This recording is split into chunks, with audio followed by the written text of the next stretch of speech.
இந்த மாதிரி ஒரு ரெசிபியை மிஸ் பண்ணிடாதீங்க. பேபிஸ்க்கான weight gain recipe. Hi friends, இது மினி பிளாகோட 26வது நாள் டியூஸ்டே மார்னிங். இன்றைக்கி நான் ஒரு கப்பில் நட்ஸ் எடுத்து வச்சுருக்கேன், ஒரு கப்பில் வீட் ஃப்ளார் எடுத்து வச்சுருக்கேன். ஒரு கப் நட்ஸை வந்து தண்ணி ஊற்றி அரைச்சிட்டு கொண்டு வந்துக்கிறேன். அதுக்கப்புறம் வீட் ஃப்ளாரை லைட்டாக ரோஸ்ட் பண்ணி எடுத்துக்கிறேன்.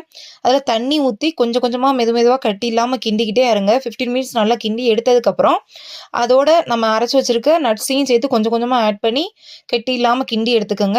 நட்ஸ் வந்து க்ரோத் அண்ட் டெவலப்மெண்ட்டுக்கும் இம்யூன் சிஸ்டத்துக்கும் ரொம்பவே ஹெல்ப்ஃபுல்லாக இருக்கும். ஹெல்த்தி வெயிட் கெயினுக்கும் கான்ஸ்டிபேஷன் இதெல்லாம் ப்ரிவென்ட் பண்ணும். பேபிஸ் மோஷன் ஃப்ரீயாக போவாங்க. இந்த மாதிரி நடுவில் கொஞ்சம் நட்ஸோட மிக்ஸ் பண்ணி வச்சுருக்கதை கிண்டி வச்சுக்கிட்டு கெட்டி இல்லாமல் கிண்டி எடுத்துக்கிறேன். இது ரொம்பவே ஹெல்த்தியாக இருக்கும். வெயிட் கெயினிங்க்கு ரொம்ப ஹெல்ப்ஃபுல்லாக இருக்கும். டேட்ஸ் சேர்த்துருக்கனால டேஸ்டியாகவும் இருக்கும். பேபி வந்து ரொம்ப நல்லாவே எடுத்துக்கிடுவாங்க. இந்த மாதிரி கெட்டி இல்லாமல் கிண்டி எடுத்ததுக்கப்புறம் அதில் கொஞ்சம் பிரெஸ்ட் மில்க்கும் கீயும் ஆட் பண்ணி கொடுக்க போகிறேன். இந்த வீடியோ பிடிச்சிச்சுன்னா லைக் பண்ணுங்கள், கமெண்ட் பண்ணுங்கள், ஷேர் பண்ணுங்கள். கண்டினியூவாக சப்போர்ட் பண்ணுறதுக்கு ரொம்பவே தேங்க்ஸ். சப்ஸ்கிரைப் பண்ண மறந்துடாதீங்க. பாய்.